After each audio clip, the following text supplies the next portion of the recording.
Hello, everyone, and welcome to another episode of Board Game Mechanics. I'm Katie, and with me, as always, is... Hey, everybody, what's going on? It is Jason. That was a long intro for yourself. Yeah, it was. I don't know why I did that. It is me. Sometimes I get carried away. Just a little. You're not even dairy-fueled. I know. I didn't have any dessert except for a cookie. Those cookies were good. My grandma... Okay, I know everyone's like, my grandma makes the best cookies. My grandma makes the best cookies. But to be fair, like this one recipe she's been using is out of the Martha Stewart cookbook, which I'm a little leery of. But, you know, if Martha's been hanging with Snoop and she's actually gone to the big house, I feel like her recipes are legit. She's legit. She's got some street cred. Yeah, it's not just frou-frou. But the chocolate chip cookie recipe is really good. And so she made that, and then she just threw in some M&Ms. They were phenomenal. Yeah, they were super good. Her cookies are a little, like, I like soft cookies, but hers are the exception. Those are good. These were softer than what she normally makes. That's true. They are softer than normal. That's true. They didn't break my teeth. My grandma likes... She likes crispy cookies. Yeah, she says, I like a crispy cookie because she wants to, like, eat it with tea or coffee or something. Which I understand, but generally people are thinking... They want soft and chewy cookies. I don't understand where she got this idea that cookies should be crunchy. I personally do not like it. They taste good either way. It's just I prefer soft cookies. Yeah, she makes these ones called maple snappies, which I am freaking obsessed with. They're like, I don't even know how to explain them. They're like mapley, buttery, sugary with little snappy. Like tiny chips of almonds, but they are very crispy. So you got to dunk those in like a cup of hot tea, and oh my gosh, they're amazing. But in general, I do not like really crunchy cookies. Those cookies are the exception, that's for sure.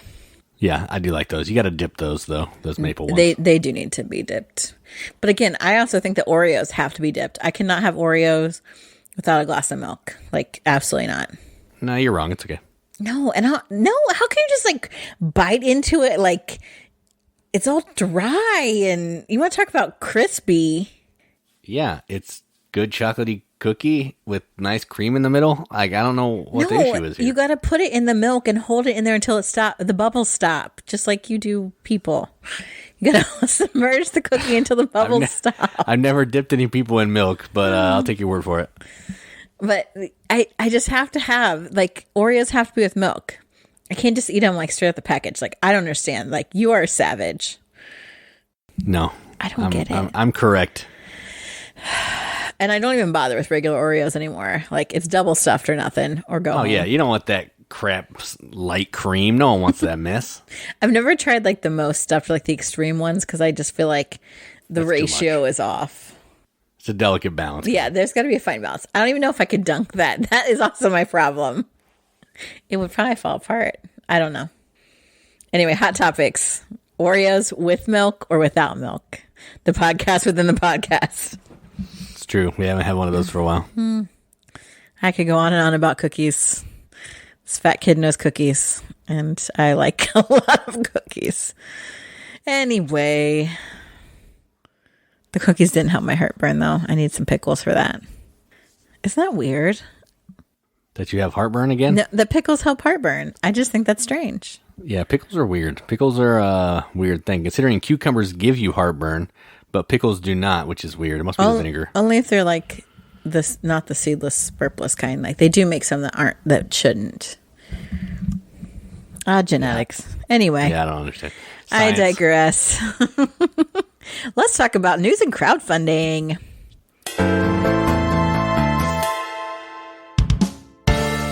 We're going to talk about hot topics. I think Jason and I are about to get into it about this first one. To be fair, when I picked this one and when Mike sent this one to me, I did not know that Jason was going to rant about it on his blog, which apparently is his personal soapbox. Blogs just come to me and I had to get them out. So the first game I want to talk about is Bedeville Carnival. This is by Ludo Ninja. I assume that's how they pronounce it. It's based in Krakow, Poland. I don't know, that just interests me. Anyway, Bedeville Carnival, I'm interested in it because it has this really cool theme. So it's zombies, which I don't always love, but it's zombies that go to a carnival to have a good time. I can get behind that. So you take your zombies through this carnival. You're trying to go to like all these different entertainment spots, rides, the 50-50 game, the fortune teller, all that fun stuff. And they're going to generate joy for you, which you want. And the joy is like these little like skulls with hard eyes, which I just love. That is pretty funny. And then, but also those rides and attractions can be noisy. And the problem with that is that the gravedigger, his name is Carl. Of course it is. It's a good gravedigger name. Gravedigger Carl is like, hey, somebody better put these freaking zombies back where they belong. So Gravedigger Carl can come along and get you if you're too loud because he hates noise. And if he catches up with you. So also some of the rides and things also have special powers that can like move Carl around and move different players around. So you can kind of be strategic by moving places by going to these different carnival attractions that allow you to move Carl around maybe closer to your opponent and further away from you. Another cool thing is that each of the different characters, and all the characters are wicked fun. Like they're really cool. Have asymmetric player powers, which I also really love. And there's also like these trickster tokens that you can use to kind of distract Carl and move him around. So there's different ways to mitigate Carl's actions, but you're trying to collect like souvenirs and joy. And if you had the most fun, like you win. I just think that's so great. Like, I love it. And like the characters, like there's one named Cindy, and she kind of has Cyndi Lauper-esque look to her. There's a dude named Albert who is like carrying his head around. There's a girl named Monday who looks kind of like punk rock. She looks like Wednesday Addams. Does she look like Wednesday? A little bit, but she has red hair. There's like Clay, who is this big biker dude that's holding a rubber chicken. I don't know why, but he says, that's my chicken. So it's funny, that's why. The artwork is really cool. I think the theme is funny. They've got some interesting other like things unlocked that's pretty cool. So if any of that, like the offbeat theme, the artwork, check out Bedeville Carnival. It has 4 days left on Kickstarter, and there's only one pledge level, and it's $50. Now, apparently, just because it has 4 days left on Kickstarter, some of you may have seen this on GameFound previously, which is where Jason's rantiness starts.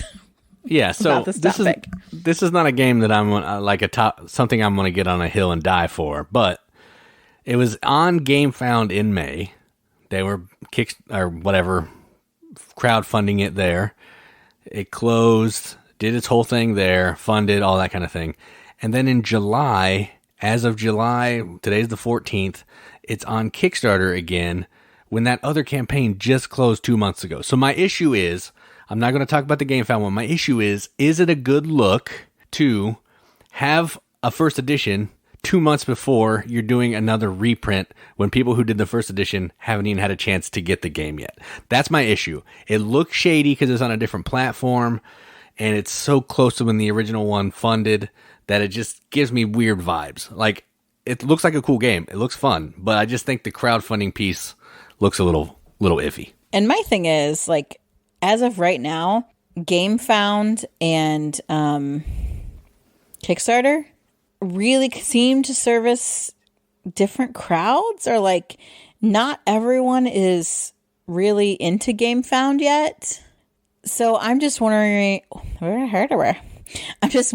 if it's like just different marketing, because for me, like, I honestly think that Kickstarter is really not about funding projects anymore.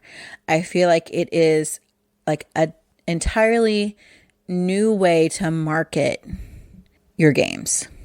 And so for me, it would be a natural thing to put a game on both GameFound and Kickstarter to give it maximum exposure. And I think I agree with that, but I feel like I would rather then do it at the same time. Oh, I see what you're saying. Like, if you want to do that, say, hey, we're going to do it on Kickstarter and GameFound because we want to get maximum exposure. I would be fine with that. But it just seems like we did one 2 months ago, and now we're going to do another one. I don't know. It just doesn't sit right with me. But it could be fine. It just, I don't know. It seems weird. Wonder if there'd be pledge manager problems if you did it that way. Yeah, that I don't know. I don't know. Maybe the logistics are different. I don't know. You just seemed like up in arms about it, and I was like, I feel like this isn't a big deal. No, and again, it's not like it just seems fishy. Like I don't even really care that much. 'Cause I didn't back the game. I have no dog in this fight. But it just, I don't know. If I backed it, the first edition, then I saw it go back up again 2 months later, and I'm not getting any updates or I don't have any shipping or whatever. I don't know. It just, that wouldn't sit right with me. So that's kind of my rant. My issue would be if it was cheaper on GameFound or something. You know what I mean? Oh, that'd be a huge issue. That would really tick me off. Right. And I don't know because I didn't follow it on GameFound. I would be surprised. But I just think you're just like assuming the worst. You're like, oh, look at these shady buses doing it. And I'm like, well, it's not a big deal, right? Because that's the world we live in where people, I assume the worst in people because a lot of the places do the worst things. So maybe I'm wrong and that's the best case scenario. But just on the outside looking in, it looks terrible to me. So that's where I am. I mean, obviously, we didn't reach out to Ludo Games to Ludo Ninja to ask them to clear all this up. Yeah, because again, no dog in the fight. That would be like actual journalism. Come on, we're not going to do that. Right. Their motto is play, immerse, amuse. So I feel like if we pull off that, immerse, maybe that's what they're trying to do. I don't know. Maybe. I'll give them the benefit of the doubt. Maybe they're just trying to get to more people, but just the optics are bad. The optics are bad. Okay. I think this game looks cool. It does look cool. I would really like to play it. I think the theme, I don't know why. In general, like I feel like if people met me in real life, they'd be like, oh, Katie, you're so happy. You seem like sunshine and rainbows. But you know what I love? Really dark, creepy themed games. Like I'm like, ooh, look at this. This one's like some, like, oh, there's a bunch of, zombies running around. Don't they look cool? Look at that. This here's a dead guy that looks like this. Like I'm so into it. Like there's this one Black Lotus. She's my favorite. There's joy in silence. That's so cool. Like she looks awesome. Why do I love these things? I don't know. I do like it when the kids are quiet though. I agree. Stop. Anyway, if you're interested in creepy, weird themes like me, check out Bedeville Carnival. 4 days left as of when this podcast drops. And it does only have one pledge level. $50 appreciate that too. Is it? And it actually has like some good game components and good art. Like you get little coffins to hold your joy in, and the joy are these like little cool like 3D skulls. Yeah, it looks great. I'm not disputing you. Acrylic standees. I'm not backing it, but it looks cool. Dang it, I want it. I backed Septima. Okay, we're done. Oh my gosh, we're going to be riding the Septima train for years. I have this feeling. That's true. Remember that one time when I backed that one really expensive game? No, there might be another one on here today that we might back. Okay, so in a completely different vein, a little tiny game from a ceramic craft artist, which I think is fantastic. So it's from Japan, Mitsuyo Yamamoto, and this game is called Neko Boss. Now, if you're familiar with Japanese, as I'm sure you all are, Neko is the word for cat. Yeah, you knew that, right, babe? Oh, yeah, I know lots of Japanese. Domo arigato, all that kind of thing. Oy vey. Morimoto from Top Chef, got it. Or Iron Chef. Yes. I realize I set myself up for that one. I should really edit myself out sometimes because I make myself sound really dumb. I know. People be like, that Jason guy, what a moron. I really am not dumb. I just don't really care about stuff like I'm just dumb. Yeah, I'm really not dumb. I'm just totally uncultured. It's fine. Yeah. You sound like a hilljack. All right. So anyway, Neko is cat. So this game is about herding cats, which I stinking love.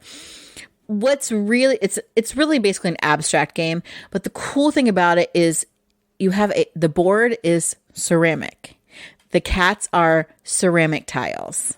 It has almost like a checkers feel where you have to lay your cats out these tiles and move them around and they start stacking up. And once you get to like a stack of 4, it's considered a herd. And so, but it's very difficult to like stay in control of the cat herds, like it is. There's like a miniature version of it, like a small, like 12-inch, and then there's like, I think that's what it is. No, it's even smaller than that. But the interesting thing is you can get a mini edition, so it's smaller, or standard edition size. And then you can get, but since it's ceramic, like you can just like flip it over for a different player count. So you can get either a 2-player map or a multiplayer map. And so you can also play solo. But it's really, it's basically like a 2-handed kind of solo game.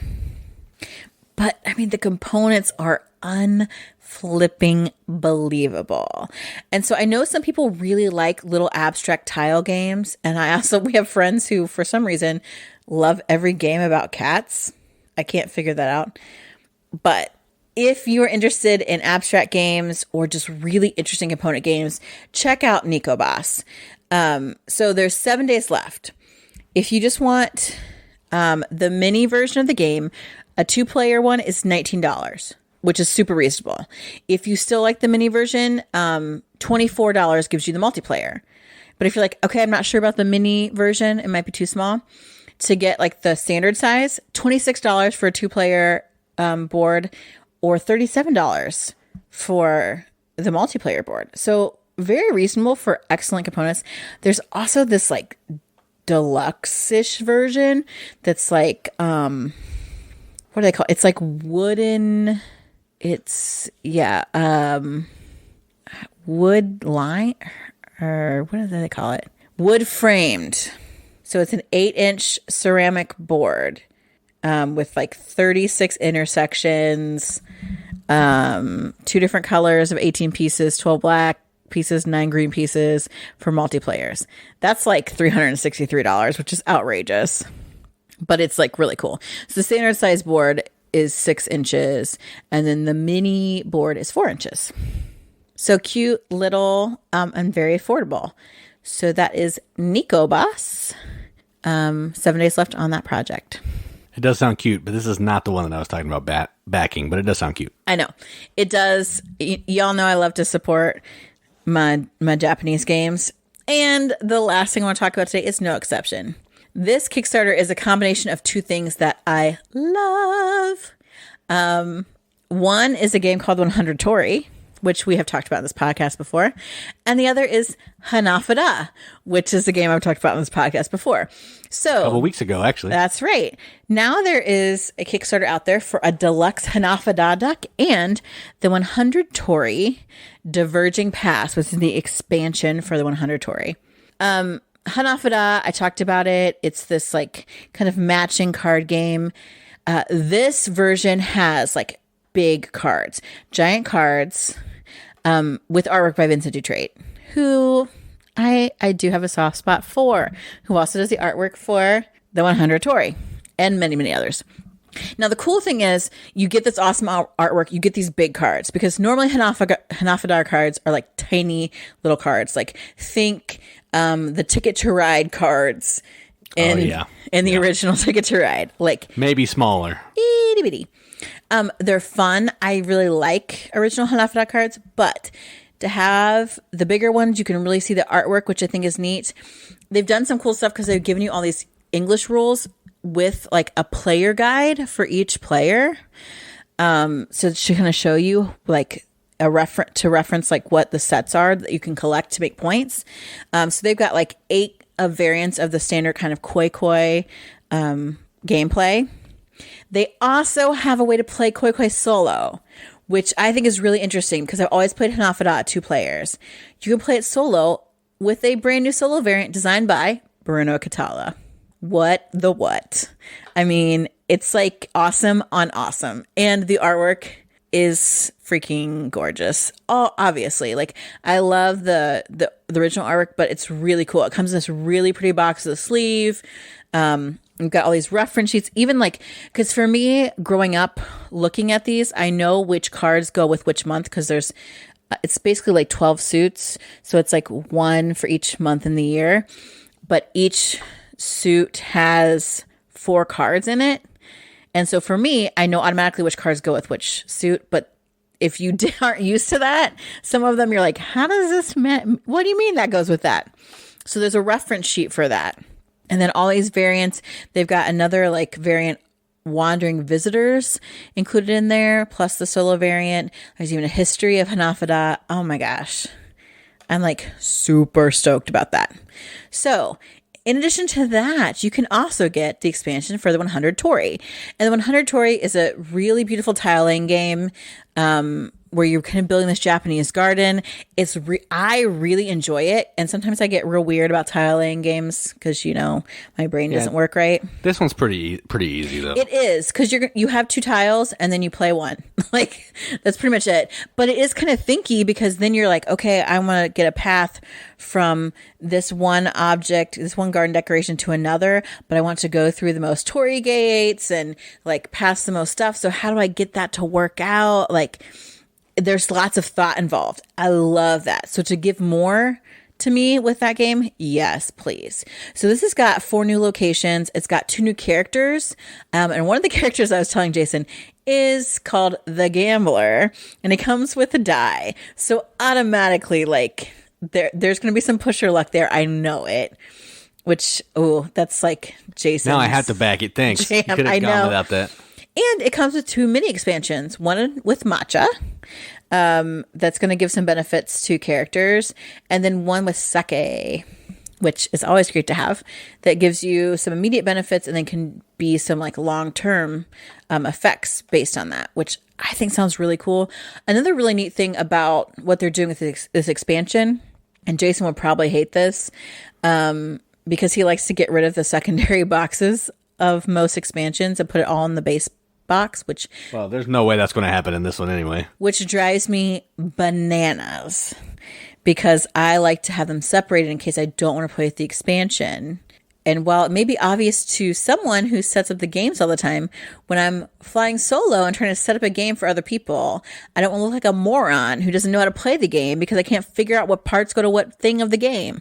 Anyway, I digress. But what it does for this is like you get 4 new locations. Each location is in a little tuck box, and so it's got the big tile for the location, and then whatever other things come with it. So maybe tokens or cards. They're all in this little tuck box, and on the back it shows you what goes in each box. Then it's got like a separate little area for your new characters and the tokens that go with them. Like very nicely organized in the box. Looks really good. Again, the beautiful artwork. It makes the board bigger so you can do different things. I am just super pumped about all this stuff. So if you are like me and you're like, dude, I need this Deluxe Hanafuda set and I need this expansion, $65 for both, because this is like a big deal expansion. But that means I have to already have the 100 Torii, which I happen to have. But let's say you don't. Or let's say you're like, I don't know about the 100 Torii, but man, this Hanafuda stuff, you've been selling me on it, Katie. Have no fear. You could just get Hanafuda, $30. I mean, big cards, Mr. Trade Art, a bunch of variants. Sounds good. But maybe you're like, you know what? I don't know about this Hanafuda. Let me just do 100 Torii. The expansion, the mini expansions, $40. I obviously want both. Maybe you want to go all in. You're like, I don't have the 100 Torii, but you have convinced me, Rabbit. Okay, check out the 100 Torii full experience, which is $75. Reasonable. If you want everything, if you want all in, $100. $100. But I'm shooting for the 65. If I can convince Jason to back it at 65, I'll be happy. So check this out. Deluxe Hanafuda deck and the 100 Torii Diverging Pass. 10 days left in the Kickstarter, so I'm giving you some advance notice so you can, maybe check out the 100 Torii. I bet, Jason, do you have a video on this, babe?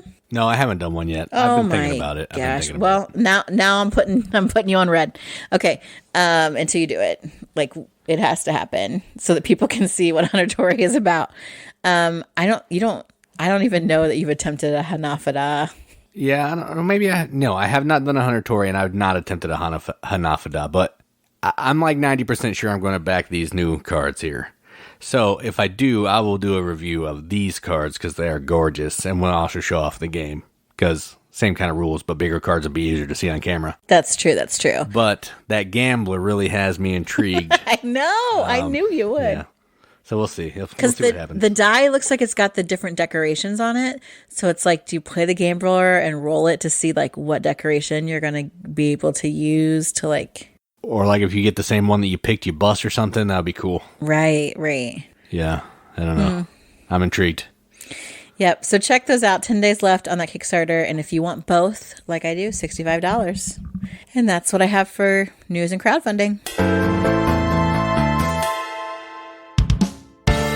All right, so let's move to some games that we played. We only have 2 today. Just haven't been a lot of time to game with some stuff going on. But we do have 2 games that we played, and we're going to talk about those.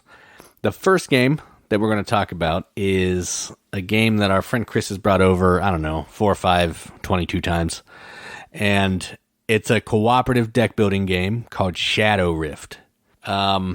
I don't know anything. I didn't know anything about the game until we played it. When the board was laid out, it kind of looked like Thunderstone Quest, and it kind of looked like Aeon's End. Similar like that. It's a similar theme anyway.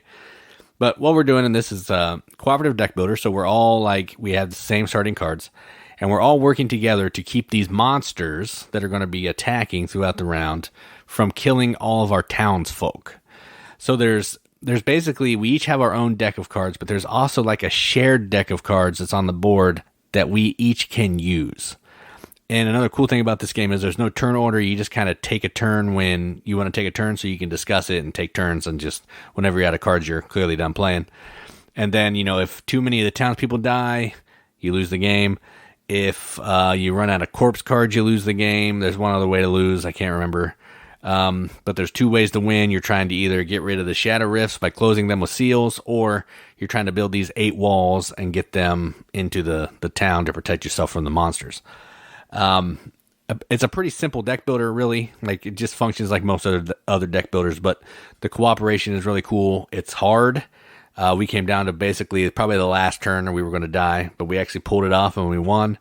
Has, fantasy art. I don't really care about that, but really nice quality production. I enjoyed the game. It was for a cooperative game, because I'm not big on those. I don't mind cooperative deck builders as much, but for a cooperative game, I had a good time. And it was hard, but it wasn't like impossible because we won. So I like that too, where it doesn't feel like the whole game my head's underwater and I can't do anything. Like, felt like we had hope, and that was fun. So what did you think about Shadowrift? I felt like we had no hope. I was like, this is it. Are we done die now? Okay, next turn. I liked it, but it was a little too brutal for me. I honestly felt like we had no hope whatsoever. Oh, I don't know. It felt hard, but it didn't feel like, it felt terrible, but we were doing all right. We were fighting. You didn't have a stack of wound cards as big as I did, though. That's true. That is true. It felt very difficult, but it had some interesting mechanics to it, and I always like a good deck builder. The thing is, it's very hard to actually, I think, get new cards, because you're trying to balance a lot of other things that are happening, which are going to take up the cards that you have in your hand. I almost wish there was a better way to hold cards over or something. Because it is and that's what makes it really a difficult game. I liked it. I would play it again, but I probably wouldn't choose it because it is so brutal. And I thought the artwork is hideous. I mean, it's how Aeon's End looks too. It's just the fantasy stuff. I don't know. I thought it was fine. I would like to try not the dragons, see if the other monsters feel different, because we had the dragons, which had the burns and all that stuff, which was just terrible. It was really terrible. So I'm not sure if other monsters will feel less punishing or more punishing. So I think that could be interesting. Yeah, that's true. I didn't think about that. So I just want to play it so Chris would get off our backs about saying I brought this over 1 billion times and we never play it, and I had to relearn it because you guys just didn't want to play it. I'm like, dude, I don't care what we play. No, he'd always bring it, and I'd be like, I want to play this other game instead. That's what's going on. The box is super ugly and unappealing to me, so you don't let me choose the games, because I'm going to be like, well, that game's ugly. I definitely don't want to play it. So yeah, I will say for you, the box doesn't do it any favor. I don't care about that, but yeah, it's definitely not. You know, if you got Batoku and Shadowrift sitting next to each other, like forget that other junk. What's this? It was like basically just like a maroon colored box. Like that was it. Said the name on it, yeah. But the game, I enjoyed the game. I thought it was fun. Yeah, the game's pretty good. I'm always careful now what I say because I know Chris is going to listen and then be like, you said that you liked that game and then you said it was terrible. I like how I gave like Chris 2 different voices there in just like the span of 2 minutes. Yeah, that was funny. All right, so the next game we played, it was just me and Katie played. And it is a game that we got from a friend of the show. His name is Fred. Yay, Freddie. We've talked about Fred before. We like Fred, but we do. Fred made me a good deal on this. He was selling a bunch of games, and I snatched this one up. And the game is called Finca. And this is a game, it's been out of print for a long time. I don't know why, because it's really rated really highly on BGG, and it's a really simple, like, family weight game that, you know, you can teach in a couple minutes and get going. And effectively what you're doing in this is you are gathering fruits by moving these people around this windmill in kind of a Mancala style. You're going to, based on the number of people that are on a windmill, when you pick one person up, they'll move that many spaces. When they land, however many people are there, you're going to collect that much of the fruit. And then what you're trying to do is you're trying to deliver these fruits to these different areas on the map to score points. And the numbers of fruits that can be delivered are ranging 1 to 6. And on a turn, you have a capacity of delivering 6 items if you have a donkey cart, or you have a special one-time ability where you can deliver 10 things. So you're trying to maximize your deliveries to score the most points. If you can get a delivery of 1, 2, 3, 4, 5, and 6 before the other player, you're going to get some bonus points. When you clear out an area, there's going to be a Finca tile that's going to reward the player who has a certain type of fruit, an extra 5 points, and that's it. You're in a 2-player game. Once 4 areas are cleared, game's over. Score it. Whoever has the most points is the winner. It's a really nice-looking game. It has thick, chunky fruit pieces, kind of like juicy fruits, but actually not as big. It's really easy to play. It's nice. The board is small. Doesn't take up a ton of table space. Just a good time. And teaching is easy.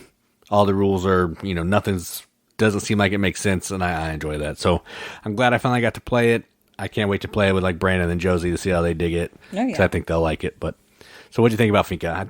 You played this before, right? No. Oh, I thought you did. I knew how to play it because I watched the Rada runs through with you. Oh, right. I thought you mentioned that you played it with Joel one time. Maybe that was another game. No, I think I played Cinque. Oh, that's right. I get those two confused. I do too. I'm like, it's Italian one where you deliver stuff. There's no Vespas in this one though. There's donkeys. I would like Cinque Terre. That'd be sweet. That game was cool. Yeah, I know. I think that was the one. I don't know.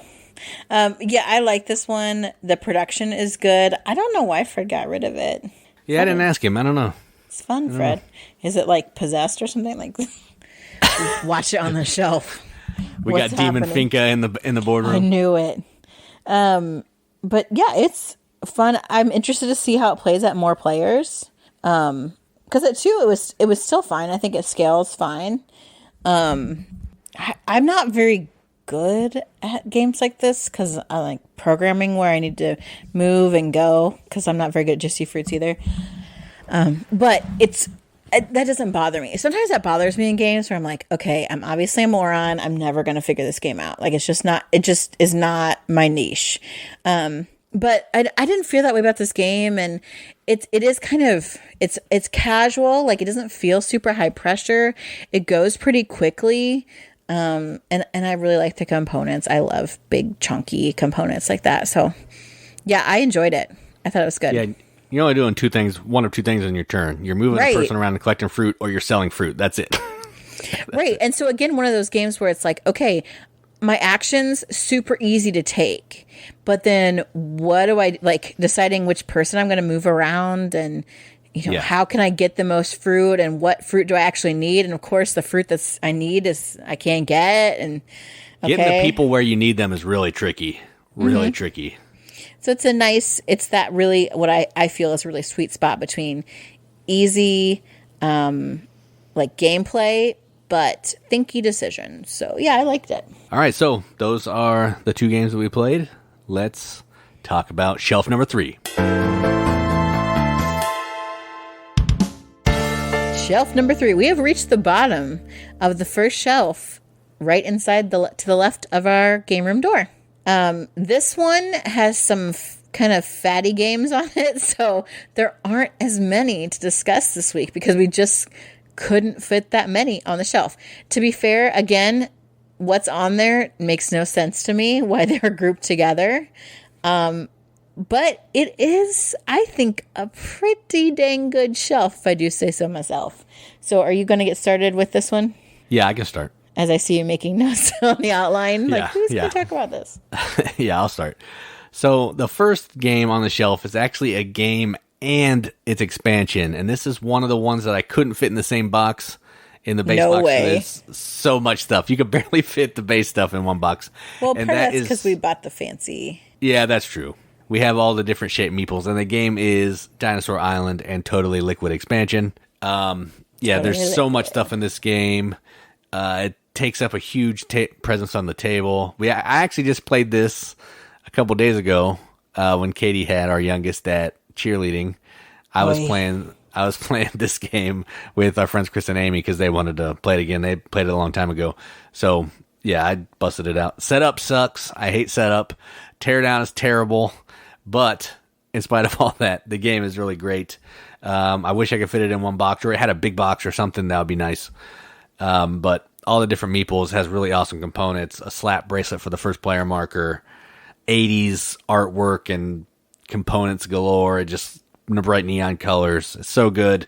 Such a fun worker placement game that dinosaurs can eat people, and that's cool. So, Dinosaur Island, Totally Liquid expansion. Game's number 1.5. 1 and 1.5. Yeah. I, of course, was like, we need to get the different shaped dino meeples.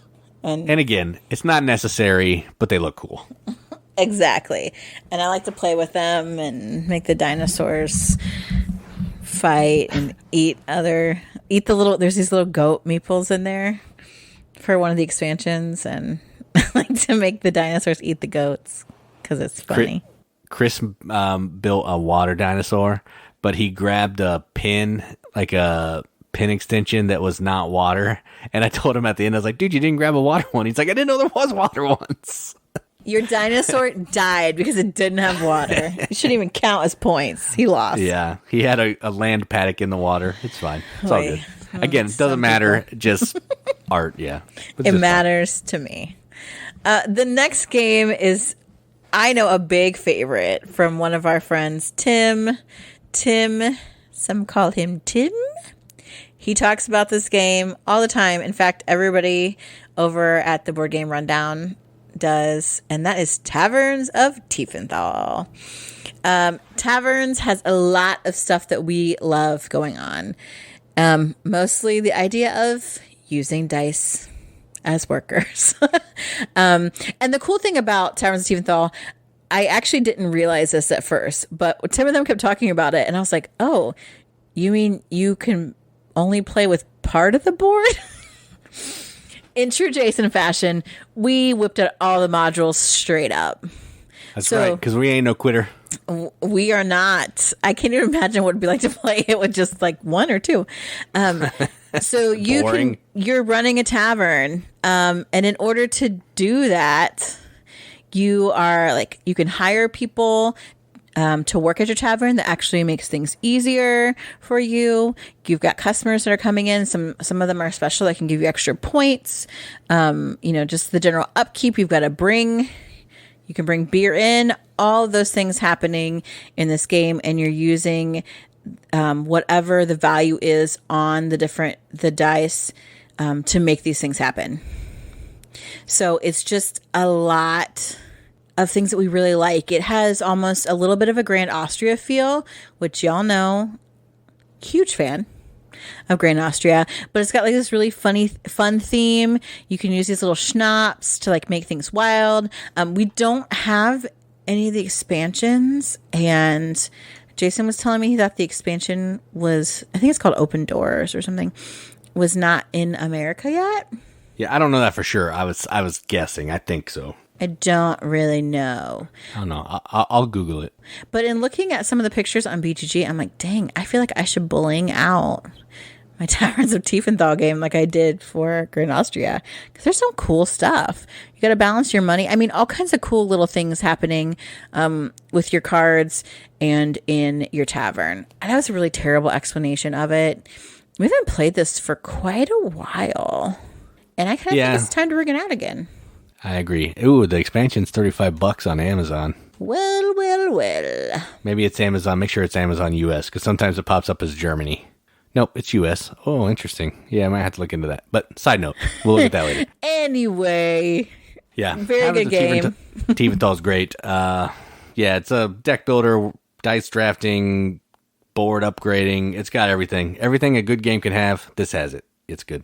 All right, so next up is a game about terracotta warriors. And it's called, I'm going to butcher the name, Xi'an. Yeah, that's right. Mm-hmm. All right, and it's about terracotta warriors, yes, but effectively the way this game works is it's going to take place over, I think, like 12 rounds. So you have 24 or 26 cards, if it's 12 or 13 rounds. And you're going to be using 2 cards a round. One of the cards is going to determine how quick you're going to take the action, so basically turn order. And the other one is going to be the action that you're going to take. You're going to do this. It might give you some paint. It might give you some other resources. Then you're going to move this little worker around. It's going to let you maybe build some terracotta warriors, get some weapons, do all this kind of thing. And then what you're trying to do is you're trying to get terracotta warriors out on this board next to each other of your own color to score a bunch of points. You're trying to do set collection with these like weapons and armor and all that kind of thing to score the most points. It's a pretty it's a little game for as big as the box is, but it's really good and fun, and it's one that I wish we played more, but we just don't. So that is Xi'an, game number 3 on the shelf. Yeah. Again, this is my, like, I obviously this is my theme area, but I don't remember really liking this game all that much. And you did play it, right? I have played it. Okay. But I think it feels like area control or something about it I just did not like. You probably played it with Brandon. I'm sure he ruined it. I did, which is probably I remember we played with Brandon Josie, which is probably why. Yeah. I mean, it's not as bad as when I played a game with Joel, and I was like, oh, that's true. Yeah. I would never play this game again. I will play Xi'an again. But if I'm going to play a game about China, as much I've actually been to Xi'an, which I don't know. Maybe I should play the game more so I can talk about it. I remember when I saw the actual terracotta warriors. It was amazing. Yeah, I saw them too at PF Chang's. Remember that? Oh my God. Stop. Remember when I said about you selling like a hilljack? Like, sorry. See, again, that could have been something I could have gotten the whole hour without saying, but I just couldn't do it. No, you just couldn't have yourself. If I want to play a game about China, it would be this next game, and that is Gugong. What I love, like, I want to read the tagline on BGG for this. Exchange gifts, send servants, and visit the emperor in a luscious 1570 China. Why do they call it luscious? It's so weird. Yeah, that is really dumb. Anyway, Gugong is a really cool game. We have like this awesome Kickstarter version that has these amazing bits and this beautiful sleeve. Like, it's so great. So you are going around trying to get influence and power by exchanging gifts, basically, which is so common in Asian culture. Like, you would not believe. Like, I couldn't go visit my Japanese relatives. My grandma was like, okay, I can't afford it to go and bring all the gifts we have to bring to all of our relatives in order to just stay with them. So anyway, gifts. You're going around and there's different locations on the board to do some kind of gift exchange. You can also help maintain the Great Wall. That's going to give you some points as well. There's a little bit of sailing at the bottom. Like, there's lots of cool stuff to do. And the way you do that is through these cards that you have, which is what's really neat, because you can, so the cards represent the gifts. So you go to these different places, and in order to play there, you have to be able to offer a gift or a card that has a higher value than the one that's there. So that's like, there's a lot of strategic kind of things happening, because then when you play that card, you take the card that was there before. So you're getting different cards, but you're like, oh, I really want to, get some jade here, but I don't have the right card to go over that. But then not only that, but you have to move up to get an audience with the emperor. You have to like move up the staircase to even be considered to win, regardless of what points you have. If you don't get up there, you're done. So there's lots of really interesting things going on, different parts of the board, so many choices to make. But really what you're doing is playing a card like of a higher value. That's it. But the choices are really neat. The opportunities for these different tiles to get special powers to move. You've got these little horsemen that move around in this other part. Like there's just lots of different cool stuff going on. The artwork is gorgeous. The components are gorgeous. It's just such a good game. I want to play it again, and we haven't honestly played it as much as we probably could because I got to tell you, 2 players, not good. It's just not. And I think some of that is because you're exchanging those cards and the different numbers are moving around, and that doesn't happen enough at 2. Yeah, I agree with all that. But it's a really good, really beautiful, interesting game. I like it a lot. Yeah, and I will never, be one to play a game at more than 2. But this one, you need more players. Yeah. So. All right, so the next one, that last game was from Game Brewer. This next game is from Game Brewer. So there's a little bit of why these are on the same shelf. They're the same publisher. The rest of it, I have no idea. But these two, they go together. And this one is called Paris. And this is a Kramer and Kiesling game. We also have I'm not even going to try to say it. It's like Les Trois expansion or something. Les Trois star. Yeah. I was close. See? Stella Artois expansion. And it is... I know how to say that. And this is it's a game that's basically... I don't even know how to explain it. It's basically 5 kind of rondels with some area control where you're using these little keys as like your workers and you're claiming these buildings to get some stuff. You might get a resource or something or some kind of points. And what you're trying to do is you're trying to upgrade in these boroughs or whatever they're called. And you're trying to eventually get up to build a landmark up at the top that's going to be worth a lot of points and kind of give you an area control. Because it's like 5 or 6 different games of area control. If you have the most influence in that area, you're going to score a bunch of points at the end of the game. You're also trying to get money. You're trying to get these resources that you can turn in for stars and all that kind of stuff. There's a whole lot going on, but at its heart, it's an interesting worker placement area control rondel game. Has really nice components. It has like almost wooden tiles, kind of. I don't know if they are wooden, but they're not cardboard. They're really nice tiles, really nice art. Has a thing you can put in the middle of the board, the Arc de Triomphe, or whatever you say. Arc de Triomphe. I can't speak. All my French comes out like Spanish. So, yeah, it turns into Spanish. But it has this thing you can put in the middle of the board. It looks really cool. It has nice players' shields that actually clip to the board on the bottom so they don't fall over. Really fun game. I don't know. Someone was asking if we play our thoughts on 2, and I couldn't remember playing it at 2. Katie said we played it at 2, but I don't remember. I only remember the higher player count games on this one for some reason. But yeah, I'm not sure. More of those. Yeah, we've played a lot more of 3 and 4 players, and I think that's where probably this game would do better because there's more stuff going on, more people fighting for areas, and that's that. But it would probably work at 2. I just can't remember. But this is a really good game, really nice production, and one that we don't play as much because it's kind of a beast. It starts out, you can do anything you want, and then near the end, it kind of comes to a screeching halt when everybody's sitting there thinking like what they're going to do and all that kind of stuff. So, yeah, it's a good game, but not everybody's into it. So that's Paris. I really like it. The production is so good. I like the idea. Like there's so much fighting over resources and trying to make sure you have the right ones and how far are you going to go around the track to get these different bonuses, to beat out other people for really good bonuses because those in-game tiles, man, they can really make or break something. Like it's just... It's such a good game, and it looks really pretty. All right, the last game is... Why did you talk about, like, who made these games? I don't know who makes anything. So I have no idea who makes this last game. It's Wizards of the Coast. Oh, that's what I thought. I'm like, since it's Dungeons and Dragons, I actually know those guys. Although I'm kind of mad at them right now, so I don't want to support them. So strike that. Bleep it out. But the last game, and this has the expansion... Is it shoved in there?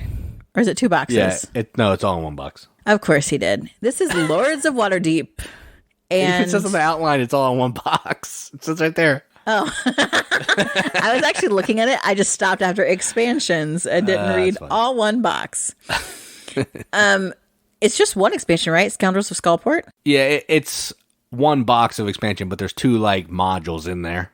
Oh. There's the Undermountain. Yeah, there's two little boards. Okay, yeah. Lords of Waterdeep. This is classic. This again a very early game for us in our collection. This is contract fulfillment worker placement. This can pull a lot of people in because it's loosely D&D themed. Like one of my favorite cards, like missions, is to like domesticate owlbears. I mean, who wouldn't want to? I've also had some people like get all weird about it and be like, "Oh, well, I don't want to play a Dungeons and Dragons game." I'm like, it's not. Yeah, it's Dungeons and Dragons in name only, basically. I mean, you've got wizards and you've got like your rogues. Okay, sure. There may be some words that are used again, but they're cubes. You can also just say, "Hey, I'm going to this area and getting 3 cubes." Done. I want 3 orange cubes, please. 3 orange cubes. Yes. So Lords of Waterdeep, again, just worker placement, contract fulfillment. Great game. Super, like, big board. But it's fun. Like, we played this a lot. Now, with the expansion, Jason is obsessed with the Skullport module. I love it. I can't stop it. Because it has this corruption resource. And so it's got some cool places you can go, but you get corruption if you go there or if you do these certain things. And corruption is negative points. I don't know if you understood that when we played the last time. It's only negative if a lot of the skulls are off the board. If they're just, the first section's gone, that's fine. I mean, it's not till the very end until they're worth like negative 10 points per skull. It's fine. It wasn't fine. It's never fine. There are ways to get rid of them, but Jason kept accumulating them. The Undermountain one I lost like 70 points at the end of the game. Yeah, I'm like, I don't think you understood this. The Undermountain module kind of has another place to go, different quests, risks, and rewards. You've got the new faction of the Grey Hands, so you can play with 6 people. With that, I think the last several times we've always played with Scoundrels of Skullport. Yeah, it doesn't add a ton, really. It just basically adds the same stuff plus the corruption, and the corruption's not that difficult to explain. Really. Yeah, but it does like add this, I think, another board, and it's kind of large. It is a little bit of an unwieldy. The boxes are also large, which I'm kind of sad that you got rid of the expansion box. I know it takes up a lot of room, but there's like a big beholder on the front of Scoundrels of Skullport. And I love that. Who doesn't want a beholder? Yeah, it might have had a better art, I think, but yeah, but this is a good game, like a nice solid one to fall back. Have we played this with my cousin? I don't know if we have. I don't think so. The last time we played it with Brandon and Josie when I lost like 70 points. Yeah, that was embarrassing. But yeah, Jeremy might like it. That's true. Yeah, I feel like it's a good one to like. It appears to be more than what it really is. So some people are like, "Oh, I'm kind of new to gaming," but they are like, "Yeah, but I can handle it." I think Lords of Waterdeep is a good one to kind of like get him started in that direction. Oh yeah, I agree. I mean, you can learn some worker placement on this, contract fulfillment, then you can jump into some other ones that give you a little more like pizzazz. So this will, I would call this one of the granddaddies of worker placement because it's just it did it great. It still works great, and a lot of people have played it and gone on to other games that do it in a little deeper fashion. Yeah, good game. Yeah, so that is the bottom shelf. We have completed like our first set of shelves. So now you know just one little slice of what's in our game collection. So did you guys like these games? Do you hate them? Do you want to see reviews or playthroughs of them? I guess we could start offering that. We never talked about that. That's true. Yeah, I haven't done a lot of these games, actually. Yeah. So let us know on our socials. Hashtag The Riveted, the best Facebook group ever. Of course, chat with us in the Discord. Shout out on Twitter, YouTube, Instagram. We love to hear from you guys and talk about games. And try to talk about games that maybe aren't discussed a lot or have been put on the shelf and we haven't touched them for a while, and renewing your interest in them and our interest too. Yeah. Yep. Wow. That's it from you? You had nothing else to chime in there? No, I'm like that guy in Major League, the one that only says like one word because the other guy won't stop talking. Oh, the announcers? Yeah, the one announcer with gray hair, the one that always talks, but he always goes over like, so what do you think about that, Marty? And he just like sitting there drinking or whatever. I'm that guy. Cool story. All right, deep cuts here. It was a cool story. Major League is great. I agree. I like Major League. I forgot to tell you, we were at I wasn't with you because the person I was with, they didn't get it. I was like, someone over there is wearing a Vaughn Indians jersey. That's the coolest thing. Who would not know who that is? Grandma. It wasn't grandma. It was somebody our age, but they didn't seem as excited about it as me, so I automatically assumed they had no idea. Lame. Loser. Anyway, talk about games. But it's the Cleveland. They're the Sentinels? Guardians now. Oh, Guardians. I need to get me a Guardian shirt. I don't have one of those. I just have the old one with the offensive Chief Wahoo. Now Major League's going to have a different tone to it now. They're going to put the disclaimer at the beginning. Cleveland Indians, who are these? Who's this team? Like if somebody's watching like 30 years from now,